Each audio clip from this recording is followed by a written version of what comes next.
الحمد لله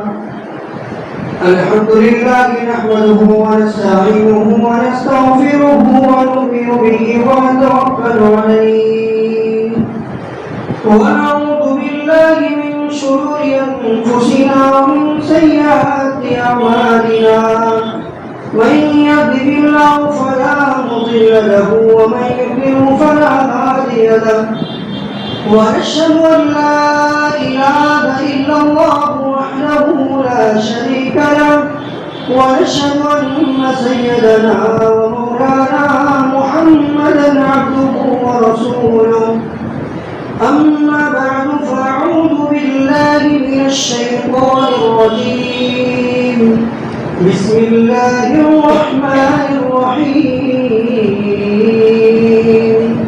شهر رمضان الذي أنزل فيه القرآن هدى للناس وبينات من الهدى والفرقان فمن شهد منكم الشهر فليصم صدق الله مولانا العظيم. میرے محترم بھائیوں بزرگوں دوستوں، اللہ تبارک و تعالیٰ کا احسان ہے کہ اللہ رب العزت نے مجھے اور آپ کو یہ رات دیکھنا نصیب ہو. جیسا کہ جمعہ کے اندر بیان کیا تھا کہ نبی کریم صلی اللہ علیہ وسلم کے شعبان کے اندر روزے رکھنے کے سلسلے میں عائشہ صدیقہ رضی اللہ عنہا کی جو روایت ہے، فرماتی ہے کہ نبی کریم صلی اللہ علیہ وسلم نے شعبان معظم کے مہینے کے اندر جس اہتمام کے ساتھ جو روزے رکھے ہیں ایسے کسی اور مہینے کے اندر اہتمام کے ساتھ روزے نہیں رکھے. یہ اہمیت شعبان کے مہینے کی، یعنی اکثر مہینہ اللہ کے نبی علیہ السلام نے روزے رکھے ہیں. حضرت اسامہ بن زید رضی اللہ عنہ کی روایت ہے، فرماتے ہیں کہ اللہ کے نبی علیہ السلام سے پوچھا کہ اللہ کے نبی آپ شعبان کے مہینے میں اتنا کثرت کے ساتھ روزہ کیوں رکھتے ہو؟ تو اللہ کے نبی علیہ السلام نے ارشاد فرمایا کہ اس مہینے کے اندر اعمال اٹھائے جاتے ہیں، بندوں کے اعمال اٹھائے جاتے ہیں. میرا جی چاہتا ہے کہ جب میرے نام اعمال اللہ رب العزت کے حضور میں پیش کیے جائیں تو اس وقت میں روزے کی حالت میں بہت بڑی چیز ہے. اور اس فضیلت کو پانے کے لیے حضرت نبی کریم صلی اللہ علیہ وسلم پورے مہینے کے روزے رکھتے تھے یا اکثر مہینے کے روزے رکھتے تھے. حضرت اللہ کے نبی علیہ السلام کے سلسلے میں اللہ رب العزت نے خود اعلان کیا تھا کہ آپ کچھ بھی نہ کرو تب بھی آپ بخشا ہے. نہیں، اللہ کے نبی علیہ السلام کو عبادت ریاضت کی ضرورت نہیں تھی. فرائض ادا کر لیتے، نوافل میں اتنا زیادہ اہتمام نہ کرتے، صدقہ خیرات میں اہتمام نہ کرتے، پورے مہینے روزے نہ رکھتے، صرف رمضان مبارک کا روزہ رکھ لیتے تو کافی ہو جاتا تھا. یعنی فرائض ادا کر لیتے اور دوسری ساری چیزیں نہ کرتے، تب بھی اللہ کے نبی علیہ السلام کے لیے گنجائش اللہ رب العزت نے چھوڑی تھی.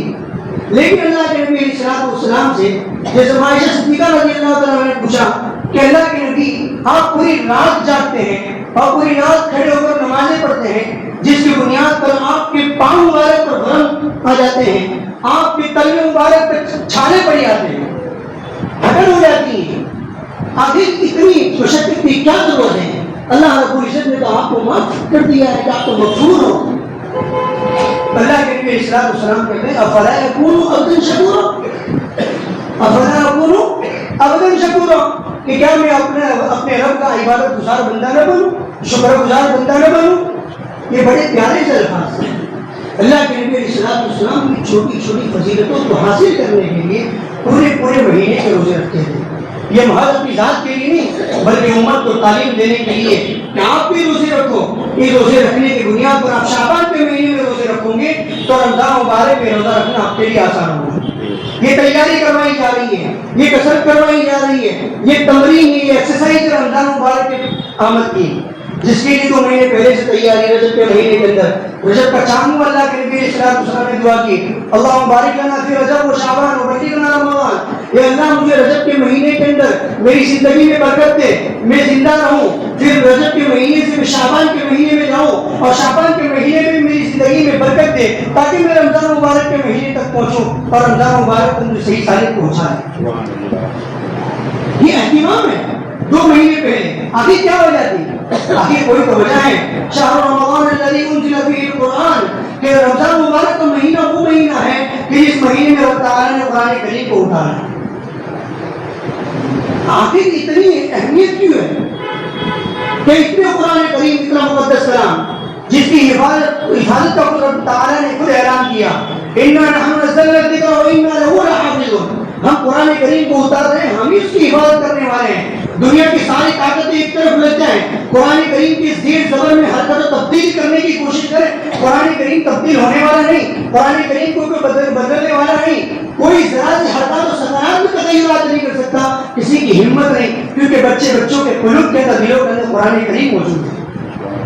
اس قرآن کریم کو اللہ رب العزت نے جس کا حفاظت خود وعدہ دیا, تورات کا وعدہ اللہ رب العزت نے نہیں دیا, تورات ضائع ہو گئی. انجیل کا وعدہ اللہ نے نہیں دیا حفاظت کا, وہ ضائع ہو گیا. ساری آسمانی صحیفے اور قرآن کریم کے علاوہ جتنی بھی کتابیں تھیں ساری ضائع ہو گئی, ساروں کے اندر تغیرات ہو گئی, تبدیلی ہو گئی, ایکسچینج ہو گئی, لیکن قرآن کریم کی حفاظت والا کو رب تعالیٰ نے دیا. اور اس کتاب عظیم کو اللہ رب العزت نے رمضان مبارک کے مہینے میں نازل کیا. یہ تیاری پہلی اسے اللہ کے نبی علیہ الصلوۃ والسلام رمضان مبارک سے آنے سے پہلے خود بھی تیار ہوتے تھے, اپنے صحابہ کو بھی تیار کرتے تھے. دیکھو میں روزے رکھ رہا ہوں, عائشہ صدیقہ دیکھ رہی ہیں, حضرت اسامہ ابن زید روایت کرتے ہیں وہ دیکھ رہے ہیں. صحابہ کرام اللہ کے نبی علیہ الصلوۃ والسلام کی ہر ادا کو نقل کرتے تھے. اس سے پہلے بیان کیا تھا کہ ایک حضرت معاویہ رضی اللہ عنہ, ایک وہ معروف صحابی جو حضرت معاویہ وہ نہیں دوسرے, اللہ کے نبی علیہ الصلوۃ والسلام کو ایک مرتبہ دیکھا کہ آپ نے گریبان نہیں باندھا ہے, پوری زندگی بغیر گریبان کی گھومے, یعنی گریبان میں گرا نہیں لگائی, بٹن نہیں لگایا, کیونکہ میرے نبی کو بغیر گریبان باندھے ہوئے دیکھا, میں زندگی بھر تک کبھی بھی گریبان نہیں باندھوں. یہ چھوٹی چھوٹی سی چیزیں اللہ کے نبی صلی اللہ علیہ وسلم کی نقل کیا کرتے تھے. حضرت صحابہ کرام رضی اللہ تعالیٰ عنہ شعبان کے مہینے کے اندر روزے رکھتے ہیں تاکہ رمضان مبارک کے مہینے کے اندر قدرت حاصل ہوگی, تیاری کروائی جاتی ہے. پھر شعبان کی 15 رات میں آج ہم لوگ بھی سمجھتے بڑی رات ہے, بالکل ہم مانتے بڑی رات ہے, یہ بڑی رات ہے, بہت بڑی رات ہے. کیوں بڑی رات ہے؟ ان راتوں کے اندر اللہ رب العزت بہت بڑے بڑے فیصلے لیتے ہیں. ایک فیصلہ یہ لیتے ہیں کہ پوری رات پورے سال کے اندر 15 شعبان سے اگلی 15 شعبان تک جتنے لوگوں کی وفات ہونے والی ہے, موت ہونے والی ہے, دنیا سے جانے والے, اللہ رب العزت تمام کی لسٹ تیار کر کے اسرائیل جو موت کا فرشتہ ہے اس کو دیتے ہیں کہ ان کی روح قبض کرنی ہے پورے سال میں. بہت بڑا فیصلہ ہے. لوگوں کی موتوں کی لسٹ تیار کی جاتی ہے, اور وہ مولود جو زندگی میں پیدا ہونے والے ہیں, دنیا کے اندر آنے والے ہیں, ان لوگوں کی لسٹ تیار کی جاتی ہے کہ اس سال کے اندر اتنے لوگ, اتنے بچے پیدا ہوں گے. اسی طریقے سے اعمال نامے اٹھائے جاتے ہیں, رجسٹر اٹھائے جاتے ہیں. کرام کاتبین ہمارے ہر وقت ہر لحظہ ہمارے اعمال کو نوٹ کرتے ہیں, ہماری نیکیوں کو نوٹ کرتے ہیں, ہماری برائیوں کو نوٹ کرتے ہیں, ہم بھلے اس سے بے خبر ہوں. نے ان کو متعین کیا ہے کہ اگر آپ کو یہ کام کرنا ہے تو وہ کرتے ہیں, وہ اس سے ایک ذرہ برابر بھی اس سے انحراف نہیں کرتے ہیں, اس کو اگنور نہیں کرتے, وہ کھانے پینے مشغول نہیں ہوتے, وہ سوتے نہیں. اللہ نے اس کام کے لیے ان کو متعین کیا ہے. وہ نامے کے رجسٹر اٹھائے جاتے ہیں اور پھر نئے رجسٹر آتے ہیں. ایسی حالت میں ہمیں روزہ رکھنا چاہیے, اکثر مہینہ ہم کو روزہ رکھنا چاہیے. پھر اس کے بعد پورے سال کا جو رزق تقسیم ہونا ہوتا ہے وہ اسی رات میں رزق زمین کو اتار دیا جاتا ہے کہ پورے سال یہ رزق آپ کو ملے گا. ساری تقدیریں لکھ دی جاتی ہیں. یہ بڑے بڑے فیصلے اللہ رب العزت دیتے ہیں. اور اس میں بہت بڑی چیز شب برات کا معنی ہے توبہ, مغفرت. یہ مغفرت کی رات ہے, یہ توبہ کی رات ہے. یوں ہی جاگنے کے اندر ظاہر نہ کریں, یہ بہت بڑی رات ہے. اس کا نام ہی کہہ دیا کہ توبہ کی رات اور مغفرت کی رات. اللہ کے نبی صلی اللہ علیہ وسلم فرماتے ہیں کہ بنو کلب کی بکریوں کے بالوں کے برابر اللہ رب العزت اس رات میں لوگوں کی مغفرت کر دیں. ایک بکری کی آپ لے لو, کتنے بال ہوتے ہیں؟ لاکھوں کروڑوں. ہم جیت سکتے ہیں, اس کی تعداد ہم صحیح اندازہ نہیں لگا سکتے ہیں. ان کی بڑی بڑی بکریوں کے ریوڑ ہوا کرتے تھے. پورے بنو کلب کی جو بکریاں ہیں ان کے بالوں کے برابر اللہ رب العزت لوگوں کی مغفرت کرتے ہیں. یہ مغفرت کا عظیم دین ہے, عظیم رات ہے. کتنی بڑی. لیکن ایسی راتوں میں بھی کچھ ایسے لوگ محروم القسمت ہیں جن لوگوں کی مغفرت نہیں ہوتی. الگ الگ حدیث کے اندر بیان کیا ہے. پہلا وہ انسان جو کافر ہے، کافر کی مغفرت نہیں، جو اللہ کا سری سے انکار کرنے کے اللہ کو نہیں مانتا، نعوذ باللہ، اس کی کوئی مغفرت نہیں. مشرک کی بھی مغفرت نہیں، جو اللہ کی ذات میں کسی کو شریک ٹھہراتا ہو. ہم نے بتایا تھا کہ کوئی یوں کہے کہ بارش اللہ بھی برساتا ہے، میکائیل بھی برساتا ہے، اسرائیل بھی برساتا ہے، اسی طریقے سے مریم بھی برساتی ہے، یا پھر جبرائیل کا نام لے کر یہ کہے کہ اللہ کے ساتھ بارش برسانے کے اندر یہ جبرائیل کا بھی ہاتھ ہے، کہ اللہ کو جیسی قدرت حاصل ہے بارش برسانے پر ویسی جبرائیل کو حاصل ہے، ویسی عیسیٰ کو حاصل ہے، ویسی مریم کو حاصل ہے. تو وہ شرک ہے اللہ کی ذات. اللہ کی ذات میں کوئی برابر نہیں. اللہ کی ذات برابر برا ہے. کوئی اندازہ نہیں لگا سکتا اللہ کی ذات. اللہ کی ذات میں بھی شرک نہیں اور صفات میں بھی نہیں. کہ اللہ تو جانتے ہیں لیکن نبی بھی غیب کا علم جانتے ہیں. اللہ کی علم یہ صفت علم یہ مخصوص صفت ہے. اللہ نے اس علم کے ساتھ کسی کو شریک نہیں کیا ہے. اللہ تعالیٰ ازل سے ابد تک کا علم جانتے ہیں کہ دنیا سے پہلے کی کیا حالت تھی، دنیا کے بعد کیا حالت ہونے والی ہے. جنت سے پہلے کا علم، جنت کے بعد کا علم. زمین سے پہلے کا علم، زمین کے بعد کا علم. یہ اللہ کو معلوم ہے. اگر یہ کہیں کہ نبی بھی اللہ کی صفات کے ساتھ شریک ہے تو یہ بھی شرک ہے. اس بندے کی بھی مغفرت نہیں ہے. ہمارے عقیدوں کو درست کرنے کی ضرورت ہے. ان غلط عقیدوں کی بنیاد پر مغفرت کے وعدے جو ہیں اس سے بندہ محروم ہو جاتا ہے. اسے دعا کریں. اسی طریقے سے مزاروں پہ جا کر غیر اللہ سے اپنی اولاد کو طلب کرنا یہ بھی شرک ہے. اللہ کے علاوہ کوئی دینے والا نہیں ہے. حضرت زکریا علیہ السلام کی عمر 90 سے 120 سال کی عمر ہے. بعضوں نے لکھا 120 سال کی عمر، بعضوں نے کہا 90 سال کی عمر تھی. اور ان کی اہلیہ کی عمر 80 سے 90 سال کی عمر. بڑھاپے کا زمانہ ہے. حضرت زکریا علیہ السلام کو اولاد نہیں دی. بڑھاپے میں بڑھاپے کا سہارا چاہیے تھا. بڑے پریشان تھے. اللہ کے سامنے حاضر ہوئے اور اللہ کے سامنے دعا کی محراب پہ جا کر کہ اللہ میرے ہاتھ پہ کمزور ہو گئے، میری داڑھی کے بعد سفید ہو گئے، میرے سر کے بعد سفید ہو گئے، میرے ہاتھ پیر کی ہڈیاں کمزور ہو گئی. یا اللہ رب حب لی من الصالحین، اے اللہ مجھے اب تو ایک پاکیزہ نیک بیٹا عطا فرما. زکریا علیہ السلام وقت کے نبی ہیں. اس سے بڑا زمانے میں کوئی نبی نہیں، اس سے بڑا بزرگ نہیں، اس سے بڑا ولی نہیں، اس سے بڑا اللہ سے زیادہ قریب نہیں اس زمانے میں. لیکن وہ بھی مانگ رہے تو اللہ کے دربار کے اندر جانا ہے. اس لیے کوئی ذات نہیں اللہ کے علاوہ دینے والی. مانگو تو صرف اللہ سے مانگو. اللہ کے علاوہ کوئی دینے والا نہیں. اپنے عقیدوں کو درست کرو، اللہ سے توبہ کرو. اس راتوں کے اندر مغفرت کی رات ہے. اس راتوں کے اندر اپنے عقیدوں کو درست کرو، شرک سے توبہ کرو. اسی طریقے سے ایک وہ بندہ جو بغض اور کینہ رکھے اس کی بھی مغفرت نہیں ہوتی. جو غصہ نہیں کر سکتا اپنے مسلمان بھائی پر، وہ غصے کو اپنے دل میں لے کر بیٹھا ہے، ڈھانپ کے بیٹھا ہے. موقع ملے گا تو بتاؤں گا اس میں. اب یہ دین کہتے جو آپ نے جو غبار لگایا ہے، جو گندے لگائی ہیں، جو گندگی لگائی ہے، اس کی بنیاد پر اپنی مغفرت نہیں. معاف کر دو، سوری کر لو. اپنے بھائی سے رنجش ہے، بھائی سے معافی مانگ لو. ماں باپ سے رنجش ہے، ماں باپ سے بھائی کر لو. گلے لگا لو. کیا تکلیف ہوگی؟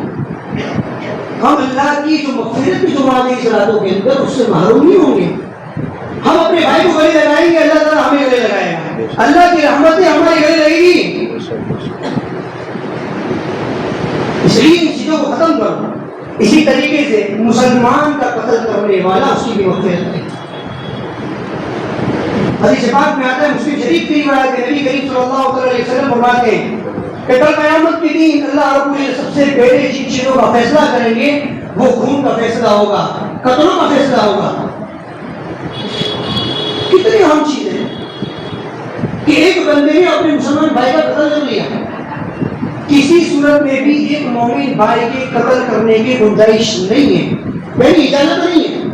میں آپ کو بتاؤں کن صورتوں میں اجازت ہے. یہ ہمارے علاقے میں ایسی باتیں پائی جاتی ہیں. روزانہ آپ نیوز پڑھو تو وٹوا میں کسی کا مرڈر ہوا، وہاں ہاف مرڈر ہوا، فل مرڈر ہوا، یہ خبریں آتی ہیں. میرے دوستوں ان چیزوں سے گریز کرو، یہ بہت بری چیز ہے.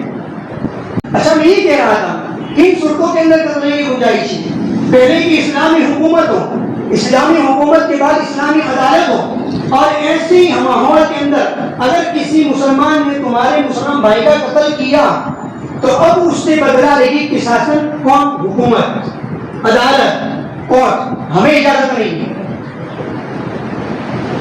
تو یہاں بھی اسلامی حکومت ہے، نہ اسلامی دارالقضاء یہاں موجود ہے، تو پھر ہمارے مسلمان بھائی کا خود بہانا کیسے جائز ہو سکتا ہے؟ گالی دے دی، گھر سے چھڑا لا کے بوٹے ہیں آپ نے. ختم کرو ان چیزوں. کیا ملے گا؟ غصے کو تھوکنے والا بہادر ہے، غصے کو انجام سر انجام دینے والا بہادر نہیں ہے. اللہ کے نبی اسلام صلی اللہ علیہ وسلم فرماتے ہیں کہ جو غصہ پی جائے وہ بہادر ہے، جو غصے کو نکالے وہ بہادر نہیں ہے. وہ لوگ غصے ہیں کہ جو اپنے غصے کو روک کے نہیں رکھ سکتا، اپنے عقل پر قابو نہیں پا سکتا. صحیح چیزوں کو ختم کر، ایسے بندے کی مغفرت نہیں ہوتی ہے. اللہ کے نبی صلی اللہ علیہ وسلم فرماتے ہیں کہ بہت سے ایسے کام ہیں جو بندہ مشکل میں پڑ جاتا ہے، پھر اس سے باہر نکلنا بہت زیادہ مشکل ہو جاتا ہے، ناممکن ہو جاتا ہے. ان کاموں میں سے ایک وہ ہے جس ایک بندے نے کسی مسلمان کا قتل کیا. وہ ایسی مشکل میں پھنسے گا، ایسے مشکل میں پھنسے گا کہ اس سے باہر نکلنا ممکن نہیں ہوگا. پھر اس کے بعد ایک وہ عورت جو زناکار ہے، اس کی بھی اس رات میں مغفرت نہیں ہوتی. ہمارے معاشرے کا ماحول کہا جاتا ہے. آج بڑا دکھ ہوا جب میں آ رہا تھا سٹی سے، میں ایک گاڑی پر غیر مسلم کے پیچھے ہماری ایک مسلم بہن کو بیٹھ کر آتے ہوئے دیکھا. قسم خدا کی دل میں بہت تکلیف ہوئی. ہم حالات میں کہاں رونا روئے کہ ہماری ماں بہنیں اور ہماری بیٹیاں غیروں کے ہتھے چڑھ رہی ہیں. ہمارے گھروں کے ماحول کو درست کرنے کی ضرورت ہے، گھروں کے اندر صحیح اسلامک لباس لانے کی ضرورت ہے. ہمارے گھروں میں سے ماحول خراب ہو رہا ہے. پہلے ہماری بچیوں کی، ہمارے ماں بہنوں کی لباس کو صحیح کریں کہ یا تو اتنا باریک کپڑا کہ اس کے اعضاء اور نشے کو کپڑا سارے ظاہر ہو رہے ہیں، سارے اتار چڑھاؤ ظاہر ہو رہے ہیں، یا پھر اتنے چست اور ایک تنگ اور مضبوط کپڑے جس سے اس کی جسم کی بناوٹ نظر آ جائے. یہ عورتیں تو قیامت کے دن ننگی اور بہانا ہوگی میدان محشر میں. یہ ان کی سزا ہوگی. کیا ہم ہماری بہنوں کو اور بچیوں کو ایسا دیکھنا پسند کر سکتے ہیں؟ اگر نہیں دیکھنا پسند کر سکتے ہیں تو دنیا کے اندر ہم ہمارے بہنوں کو، ہماری ماں بہنوں کو، ہمارے بچیوں کو ایسے لباس پہنا ہے جو غیرت کی لباس. میں آپ کو ایک واقعہ سنوں. ایک بہت غیرت مند باپ تھا، اس نے ایک مہنگا گھوڑا لیا، سفر میں جا رہا تھا. وہ مہنگا گھوڑا اس کے گھوڑوں میں جو سب سے زیادہ عزیز اور اس کو پسندیدہ گھوڑا تھا، اس پر اپنی بیٹی کو سوار کیا. سفر میں گیا، سفر سے واپس آیا، اپنی بیٹی کو وہ گھوڑے سے اتارا اور فوراً اس کو ذبح کر دیا. رشتہ دار بڑے پریشان، گاؤں محلے والے پریشان کہ یہ گھوڑا تیری نزدیک سب سے زیادہ عزیز تھا، تیری ساری سرمایہ اور پونجی میں سے، ساری تیری جائیداد میں تجھے سب سے زیادہ عزیز یہ گھوڑا تھا، لیکن تجھے اس کو تو ذبح کر دیا. کہا کہ میری غیرت یہ گوارا نہیں کرتی کہ اس گھوڑے کی پیٹھ پر میری بیٹی سوار تھی اور آئندہ اس بیٹی کی حرارت اور اس کی کوئی لذت کوئی غیر مرد محسوس کرے. کیا غیرت ہوا کرتی ہے کہ میری بیٹی کے بیٹھنے کے بعد اب میں اس بات کو پسند نہیں کرتا کہ کوئی غیر مرد اس پیٹھ پر سوار ہو. اس لیے میں نے سنا ہماری بیٹیاں غیروں کے حوالے. اس میں سب سے بڑی خامی نکاح کا مہنگا ہونا ہے، جہیز کا رواج عام ہونا ہے. جہیز کو عام نہ کرو، جہیز کو ختم کرو. جتنے زیادہ نکاح کو مہنگے کریں گے اتنے زیادہ زینا سستا ہوگا، عام ہوگا. اس لیے نکاح کو عام کرو، آسان کر دو. بیٹی کی عمر ہو جائے ان کی نکاح کرا دو اچھے لڑکوں کو دیکھ کر، اور جہیز کا مطالبہ نہ کرو. تو زناکار عورت کی مغفرت اس رات میں نہیں ہوتی.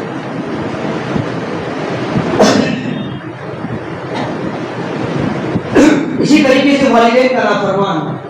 اللہ کے نبی صلی اللہ علیہ وسلم نے فرمایا کہ سب سے بڑے کبیرہ گناہ میں سے ایک وہ ہے جو والدین کا نافرمان.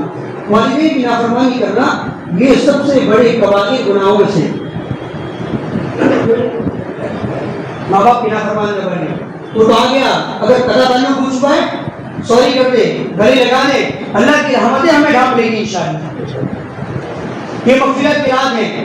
ان راتوں کو یوں ہی ضائع نہ کرے. جاگ کر گاڑیوں میں گھوم کر ہارن بجا کر ایسا لگ رہا ہے کہ کوئی دین محمدی کا یہ پیروکار نہیں ہے, یہ تو رفتار خواہشات کا پیروکار ہے. جب گاڑیاں لے کے روانہ ہوتے ہیں لائٹ چالو کر کے, پارکنگ لائٹ چالو کر کے ہارن بجا کر, تو یہ لگتا ہے کہ دین محمدی کا پیروکار نہیں ہے. اس میں نبی کریم صلی اللہ علیہ وسلم کا دین یہ بدنام ہوتا ہے. کوئی آپ کے نام سے آپ کو پہچانے لیکن وہ ضرور کہے گا کہ مسلمان ہے, یہ محمدی ہے. بدنام کون ہوتا ہے؟ اسلام. حالانکہ اس سے بہتر کوئی دین اللہ کے نزدیک نہیں. ان الدین عند اللہ الاسلام. اللہ کے نزدیک اگر کوئی قابل قبول دین ہے تو وہ دین اسلام. اس لیے اپنی زندگی کو ضائع نہ کریں. یہ رات ملی ہے, مغفرت کی رات ہے, بس پوری رات استغفار کے اندر نکال دیں. سبحان کی تیسرے کلمے کی تسبیحات پڑھے, درود شریف پڑھے, استغفار کرے. پوری زندگی کے اندر کتنے گناہ کیے ہوں گے. ایک ایک گناہ کو یاد کر کے اللہ کے سامنے ذکر کر کے اللہ کے سامنے بولے میں نے خدا یہ گناہ کیا. تو دیکھ رہا تھا میں بے شرمی کی انتہا پہ تھا. اللہ تو میری مغفرت کرے. اللہ تو مغفرت کرنے کے لیے بس ایک بہانہ ڈھونڈتا ہے. ایک 90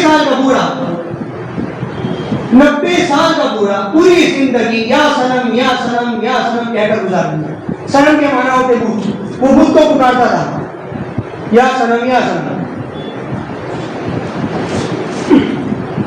ایک مرتبہ بھول سے 90 سال کی عمر تھی, زبان لرزتی تھی. لرزنے میں اس نے کہہ دیا یا سمجھ. وہیں سے آواز آئی لبے کی آپ دی. اے میرے بندے تو کیا کہنا چاہ رہا ہے؟ اور اللہ کی طرف سے آواز آئی. فرشتے سوال پوچھنے لگے, اللہ پوری زندگی تو یہ تو گناہ کرتا رہا ہے, بتوں کے سامنے پوچھتا رہا ہے, اب آپ اس نے بھول سے زبان کی لرزنے کی بنیاد پر اس نے یہ سمجھ کہہ دیا ہے. کہا کہ ہاں وہ 90 سال تک اس کو پکارتا رہا, اس کی عبادت کرتا رہا, وہ نہ بولا, اس نے میرا نام لیا. اگر میں بھی نہ بولتا تو اس میں کیا کر رہے جاتا. اللہ رسول کرتے, اللہ تو بس ملتا نوازتا ہے, اللہ تو بہانے ڈھونڈتا ہے. بس ایک مرتبہ ندامت کے ساتھ کہہ دو اللہ میری مغفرت, اللہ میری توبہ, میری طرف سے سوری, بس اللہ کی طرف سے معافی کا پیغام. اور ان رشتوں میں اگر ہم شراب پیتے ہیں, ہم نے قطع تعلق کیا ہے, یا زناکار ہے, یا اسی طریقے سے والدین کے نافرمان ہیں, یا قتال کرنے والے ہیں, تو بس یہ چیزوں سے توبہ کر لیں اور اللہ تعالیٰ مغفرت کر دے گا. یہ زندگی بہت قیمتی ہے میرے دوستوں, یوں ضائع نہ کریں. یہ رات جاگنے کی رات نہیں ہے, یہ رات عبادت کی رات ہے. پوری رات جاگو گے, ایک مرتبہ سبحان اللہ نہیں کہو گے, کوئی فائدہ نہیں. لیکن بس تھوڑی دیر جاگیں, آپ نے سبحان اللہ بھی کہہ دیا پھر سو گئے, تو انشاءاللہ اگر آپ نے اخلاص کے ساتھ کہا تو پوری رات کی عبادت کا ثواب ملے گا. میں نے جمعہ کے اندر سنایا تھا, حضرت عثمان غنی رضی اللہ عنہ کی روایت ہے, فرماتے اللہ کے نبی صلی اللہ علیہ وسلم نے فرمایا کوئی بندہ عشاء کی نماز جماعت کے ساتھ پڑھے اس کو آدھی رات کی عبادت کا ثواب ملتا ہے. پھر فجر کے وقت اٹھا اور فجر کی نماز جماعت کے ساتھ پڑھے اس کو آدھی رات کی عبادت کا ثواب ملتا ہے. یعنی عشاء اور فجر دونوں جماعت کے ساتھ پڑھی, پوری رات کی عبادت کا ثواب. پوری رات نہیں بھی جانتا, پھر بھی اگر عشاء کی نماز جماعت کے ساتھ پڑھی, فجر کی نماز پڑھی, تو انشاءاللہ پوری رات کی عبادت کا ثواب ملے گا. رات میں جاگ رہے ہو تو قرآن کریم کی تلاوت کرو. رمضان مبارک کا مہینہ آ رہا ہے, اس کی تیاری کرو. ابھی سے تلاوت کرنے کا شروع کا آغاز کرو گے, انشاءاللہ رمضان مبارک کے مہینے کے اندر اور زیادہ قرآن کریم پڑھنے کی توفیق ہوگی. اسی طریقے سے روزوں کا اہتمام کرے, کل کا روزہ رکھے, 15 دن باقی ہے, روزوں کا اہتمام کریں تاکہ ابھی سے بھوک برداشت کرنے کی طاقت ہوگی تو انشاءاللہ رمضان مبارک کے مہینے میں روزہ رکھنا آسان ہوگا. ہمارے بہت سے نوجوان یہاں تک کہ بزرگ جن کی داڑیاں سفید ہو گئی, اللہ تعالیٰ کہتے ہیں کہ مجھے ان بندوں کی دعا قبول نہ کرنے سے شرم آتی ہے. جب سفید داڑھی والا بندہ اللہ کے سامنے ہاتھ اٹھاتا ہے, اللہ کہتے ہیں کہ بس اس کی دعا کو رد کرنے سے, یعنی اس کی دعا قبول نہ کرو تو مجھے شرم آتی ہے. اب ایسے لوگ چوراہے پہ بیٹھ کے چائے پیتے ہیں, بیڑیا پیتے ہیں. تو بات کریں, اب تو ہمارے پیٹ قبروں کو چھونے لگ گئے. پتہ نہیں کب زندگی کی شام ہو جائے. امام غزالی رحمۃ اللہ علیہ فرماتے ہیں کہ ایک بادشاہ نے اپنے غلام کو بلایا اور کہا کہ ٹوکری لے جاؤ اور میرے باغیچے میں داخل ہو جاؤ. اور میرے باغیچے میں بہت سارے درخت ہیں, اس کے اندر پھل فروٹ ہے. ایک شرط یہ ہے, ایک درخت کے بعد دوسرے درخت پہ جاؤ تو واپس مڑ کے نہیں آنا. ایک مرتبہ تم نے آگے قدم رکھ دیا تو پھر واپس قدم رکھنا پیچھے نہیں, اسٹیپ بیک نہیں لینا. یہ کہا اور تم کو اس باغیچے میں سے بہترین پھل لے کر آنا ہے. اس نے کہا ٹھیک ہے. اب وہ گیا اور اس نے پہلے درخت پہ گیا, یہ سوچا اس درخت پہ کوئی اچھے پھل نظر نہیں آ رہے, ہو سکتا ہے کہ آگے درخت میں اور اچھے زیادہ پھل ہوں. تو اس نے یہاں سے کوئی پھل نہیں لیے, دوسرے درخت پہ پہنچا. دوسری طرف پہ جانے کے بعد پھر اس کو بھی دکھائی دینے لگا کہ بھائی وہاں درخت اچھے ہیں, وہاں پھل اچھے ہیں, تو یہاں سے نہیں لیے. پھر آگے گیا, اسی طریقے سے چلتا گیا. سیکنڈ کلاس پہ پہنچا, پھر اب آگے کی طرف سے میں لے لوں گا. آنکھیں بند کر کے وہ چلا گیا. جیسے ہی آخری درخت پہ پہنچا تو اتفاقاً بات یہ تھی کہ وہاں درخت پہ ایک بھی پھل نہیں. اب بات یہ تھی, شرط یہ تھی کہ مڑ کے آنا ہے, اسٹیپ بیک نہیں لینا ہے. اب رہی بات کہ اس کی ٹوکری میں ایک بھی پھل نہیں تھا, وہ دوسرے دروازے سے نکل گیا. امام غزالی رحمۃ اللہ علیہ فرماتے ہیں یہ جو بادشاہ ہے اس کی مثال اللہ رب العزت کی ہے, غلام ہے وہ ہم ہیں, اور یہ جو درخت بدل رہے ہیں وہ ہماری دن رات کی گھڑیاں ہیں. اور جو ہمارے اس غلام کے سر پہ جو ٹوکری دی ہے وہ ٹوکری ہمارے نامہ اعمال کا رجسٹر ہے. اللہ نے کہا بہترین سے بہترین عمل لے کر آنا, لیکن ایک بات زندگی میں ایک شرط یہ ہے, ایک رات گزر گئی واپس لوٹ کے نہیں آنے والی, ایک صبح گزر گئی واپس لوٹ کے نہیں آنے والی, بس قدر کر لینا. وہ دن رات نکلتے جاتے ہیں, بندہ چھوٹا ہوتا ہے کہتا جوانی میں کر لوں گا, جوانی آتی کہتا بڑھاپے میں کر لوں گا. ایک رات ایسی آتی ہے زندگی کی شام ڈھل جاتی ہے اور بندہ قبر کے حوالے ہو جاتا ہے. توبہ کی توفیق بھی نہیں ملتی. اللہ نے زندگی دی ہے, توفیق دی ہے کہ زندگی کی قدر کرنے کی ضرورت ہے. ان راتوں کی اہمیت اپنی زندگی کے اندر لانے کی ضرورت ہے, اور پوری رات استغفار کرتے ہیں, اللہ سے اپنے گناہوں پر ندامت کے ساتھ توبہ کرتے رہیں اور مغفرت کی دعائیں کرتے رہیں.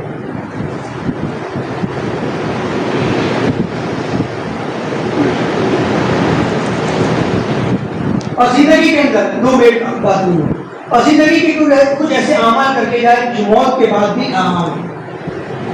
حضرت ابو ہریرہ رضی اللہ عنہ کی روایت ہے, نبی کریم صلی اللہ علیہ وسلم فرماتے ہیں اذا مات الانسان انقطع عنه عمله الا من ثلاث صدقۃ جاریہ او علم ينتفع به او ولد صالح يدعو له. کہ جب بندہ دنیا سے چلا جاتا ہے اس کے نامہ اعمال ختم ہو جاتے ہیں. زندگی تھی, یہ بندہ مرد تھا, لیکن جیسے ہی سانس بند ہوئی یہ لاش کر گیا. اب سبحان اللہ کا محتاج قبر میں نماز پڑھے گا نہیں, سبحان اللہ کہہ سکے گا نہیں, صدقہ کر سکے گا نہیں, روزہ رکھ سکے گا. یعنی سارے خیر کے دروازے بند ہو گئے. اب اس کے پاس کوئی ذریعہ نہیں ہے بجز تین چیزوں کے. سارے بینک بیلنس ختم, لیکن تین چیزیں ایسی ہیں کہ اس میں آپ کے اکاؤنٹ چلتے رہیں گے. صدقۃ جاریہ, آپ نے زندگی کے اندر صدقہ جاریہ کیا ہو, یعنی آپ نے اللہ کے راستے میں ایسا خرچ کیا ہو جو وہ آپ کے پیسے مسجدوں کی تعمیر میں لگے ہوں, مدرسوں کی تعمیر میں لگے ہوں, قرآن کریم کو پڑھانے کے اندر لگے ہوں, بچوں کو پڑھانے کے اندر لگے ہوں, یتیم بچوں کی پرورش میں لگے ہوں, یا علماء کی طفولیت میں لگے ہوں, یا بچے جو مدرسے پڑھنے والے ان کے پیچھے آپ کے خیر کے پیسے لگے ہوں. اور پھر وہ لوگ اس کو قرآن پڑھیں گے, جب تک قرآن کریم باقی رہے گا قیامت تک اس کو ثواب ملتا رہے گا. مدرسے جب تک قائم رہیں گے اس کو ثواب ملتا رہے گا. مسجد جب تک آباد رہے گی ہر نمازیوں کا, ہم قرآن کریم پڑھنے والوں کو اس کا ثواب ملتا رہے گا. بھلے وہ قبر میں آرام سے سویا رہے, لیکن اس کے نام عمل چاہیے, اس کا بینک اکاؤنٹ جاری رہے گا, بدل نہیں ہوگا. اب علم ينتفع به, یا کسی بندے کو اللہ رب العزت نے علم عطا فرمایا, عالم دین ہے, مفتی ہے, حافظ ہے, قاری ہے, اب وہ علم کے ذریعے دنیا میں اس کا فائدہ اٹھایا. جیسے ایک مدرس ہے, وہ جیسے پڑھاتے ہیں, 10 بچوں نے ان سے قرآن کریم کو پڑھا, آپ زندگی بھر قرآن کریم پڑھتے جائیں گے, دوسروں کو سکھاتے جائیں گے. کوئی عالم بنا, وہ دوسروں کو پڑھا, یعنی جتنا بھی یہ چین سسٹم جتنی چلتی جائے گی اتنا ہی عالم صاحب کا ثواب, مفتی صاحب کا ثواب جاری رہے گا. پہلے قبر میں آرام کر رہے ہوں گے, لیکن انشاءاللہ ان کا ثواب جاری رہے گا. اب ولد صالح يدعو له, یا اس نے ایک نیک صالح بچے کو اپنے پیچھے چھوڑا تھا جو اس ماں باپ کے لیے دعائیں کرتا ہوں. ماں باپ قبر میں آرام کر رہے ہوں گے, لیکن آپ نے اگر اپنے بچوں کو دیندار بنا کے چھوڑا, اپنے اپنے بچوں کو دیندار بنا کے چھوڑا ہے، باکردار بااخلاق بنا کے چھوڑا ہے، اللہ سے ڈرنے والا متقی بنا کر چھوڑا ہے، تب قبر میں آرام کریں گے، لیکن وہ آپ کے لیے دعا کریں گے اللہ میرے والد کی مغفرت فرما، والدین کی مغفرت فرما، قبر کو نور سے منور فرما، یا اللہ ان کے درجات میں بڑھوتری عطا فرما، جنت عالیہ عطا فرما، جنت الفردوس میں اعلیٰ مقام پر، یہ ساری دعائیں کرتے رہیں گے اور اللہ تعالیٰ اس بچے کی دعا کی برکت سے اس کے والدین کو راحت کریں گے۔